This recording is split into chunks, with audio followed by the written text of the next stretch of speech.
In 1985, the Nintendo Entertainment System was released in the United States, and it single-handedly revitalized the Crash video game market. It saw nearly 10 years of support and over 700 games.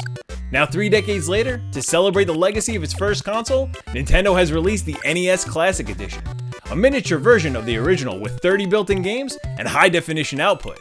With the NES Mini literally in my hand, let's check out what it can do. When you first open the box, it's surprising to see just how small the NES Mini really is. It's smaller than the length and width of an actual NES cartridge. A near identical replica of the original, it sports 2 controller ports, power and reset buttons, red LED, and a cartridge slot door, though it doesn't actually open. Nintendo did an excellent job recreating the NES look we all know and love, and somehow they even managed to make the power button feel exactly the same when you push it in. Also included in the box are a USB power cord, HDMI, and of course, a controller. Again, the controller looks and feels awesome and is identical to its predecessor. However, there's one very easy way to tell them apart: the length of the wire. For some reason, Nintendo decided to make the wire only a third the length of the authentic controller. It means you either need to sit a few feet away from the TV and destroy your eyes, or get a longer HDMI so you can pull the console closer to your seat. It's highly inconvenient. When you boot up the console, you're immediately taken to the main menu. Here you can scroll through and select the game you want to play. All the iconic Nintendo franchises are here: Super Mario Bros., The Legend of Zelda, Metroid, Donkey Kong. There are also some fantastic third-party games too, such as Bubble Bobble, MegaMan, and Final Fantasy. About half of the games are 2-player, with 9 of those having simultaneous co-op play. It's a wonderful selection of games, and all my favorites are here, with only a bit of filler. While they're not bad, games like Galaga or Pac-Man don't really fit in, and I'd have liked to see them replaced with better games like Battletoads, DuckTales, or River City Ransom. Could Nintendo have included more games? Definitely. But most that are here are the best of the best.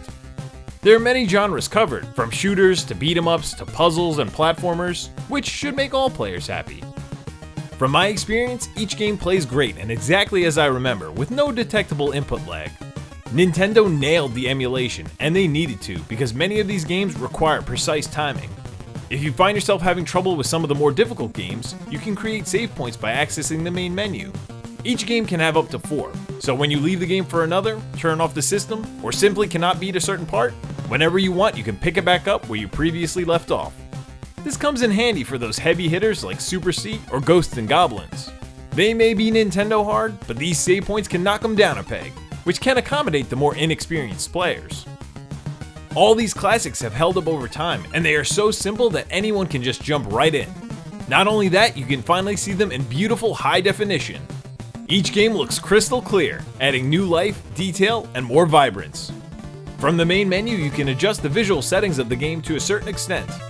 There are 3 picture options: a 4:3 aspect ratio, a CRT scanline filter, and a pixel perfect mode. I preferred to play on the 4:3 setting, which filled in most of the TV. The pixel perfect mode shows the games as the developers intended, with perfectly square pixels. And I found this setting to be good too, but the difference between the two were negligible. The CRT scanline setting was my least favorite. It looked worse than when I play my actual Nintendo on a real CRT TV. Some people may enjoy the scanline look, but to me, it's very inauthentic. Also located on the main menu is a selection to view the original game manuals. But lo and behold, clicking on this gave me a giant QR code, and that takes you to a website with the manuals instead. I think it would have been easy enough to put them on the actual console, but alas, it's a missed opportunity. The NES Mini does one more thing that Nintendo has always done with every console it puts out. It brings people together to play. Introducing these old games to friends who have never played and watching them laugh and have a good time with simple yet fun games is something the NES Mini does exceptionally well. And for you veteran players, it's interesting to observe new players take on games with no tutorials and figure it out for themselves. Seeing my non-retro gamer friends try Castlevania or Ninja Gaiden for the first time left me in stitches. The couch gaming experience with friends is something Nintendo does like no other. Is the NES Classic Edition perfect? No, there are a few flaws like the short controller cord, but none are deal breakers. It's easy to see that it's an incredible value with 30 games at a fair price for $60. So whether you're a new player who wants to try out the classics, or you want to relive the games of your past, The NES Mini offers something for everyone in a cute package and in glorious high definition. So should you buy the NES Classic Edition? The answer is a resounding yes. That is, if you can find one. Thanks for watching, everyone, and I'll see you next time. And remember, it's all fun and games. Thanks for watching, everyone, and if you liked that video, why not check out the video down below where I attend the NES Classic Edition launch party in New York City. And if you really like what I'm doing, don't forget to subscribe. Thanks again.